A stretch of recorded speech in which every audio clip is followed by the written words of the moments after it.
My name's Jenna. I apologize for not being in class this whole semester. My job works me till 11 or 12 at night, and it's hard to get up at 6 in the morning to make it back to class. But I did my presentation on Langston Hughes. Um, I chose this one because he was a big advocate in the civil rights movement, and most of his stories are about the freedom that he and his family fought for and joined in um, civil rights activist. Um, this next slide is about his life. He was actually born James Mercer Langston Hughes. It's a very long name. Excuse me. He was born February 1st, 1901 in Joplin, Missouri, and he died from lung cancer in 1967 in New York City. His mother was Carrie Langston, and his dad was James Hughes.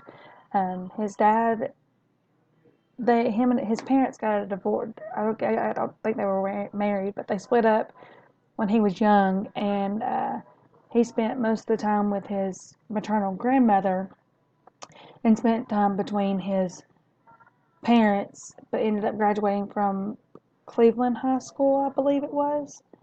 Um, this slide is just the works. There's 10 stories in the book for class, but he wrote several more books. I actually did some slides on the first four. So this slide says, "Listen, America, I live here too. I want freedom just as you," and it's from his short story, "Let America Be America Again," in which case this was about in the beginning stages of the Civil Rights Act and movement, where African Americans wanted their freedom just as much as white people did. Um, this slide is it'll work. Sorry. The Negro Speaks of Rivers. It was published in July 1921 in the Crisis. And one of my favorite quotes from it was, "I bathed in the Euphrates when dawns were young. I built my hut near the Congo, and it lulled me to sleep. I looked upon the Nile and raised the pyramids above it. I heard the singing of the Mississippi when Abe Lincoln went down to New Orleans, and I've seen its muddy bosom turn all golden in the sunset." And this type of work for him was a short poem. I read this in high school, and so when I decided to retake this class, it stuck out to me again. The next one is called Mother to Son. This one is probably one of my favorites of Langston Hughes. He published it in 1922 in The Crisis, and it's about a mother giving valuable life lessons and advice to her son.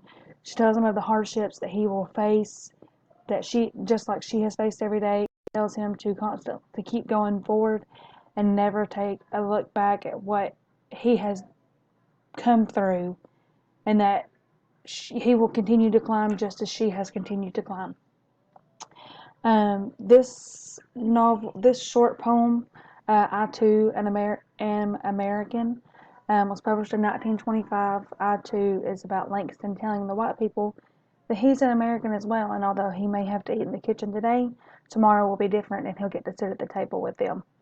I remember as a child, my grandmother used to tell me stories of the help that they had growing up, and when they didn't have any visitors or company, their help got to eat at the table with them. But if they had company, they had to go sit outside. And this story just kind of stood out to me. The Weary Blues was published in 1923, and it's a poem known as an influential protest poem that talks about a drunken man in a blues bar who was playing the piano and singing away. It was developed during the Harlem Renaissance. This is also a short poem.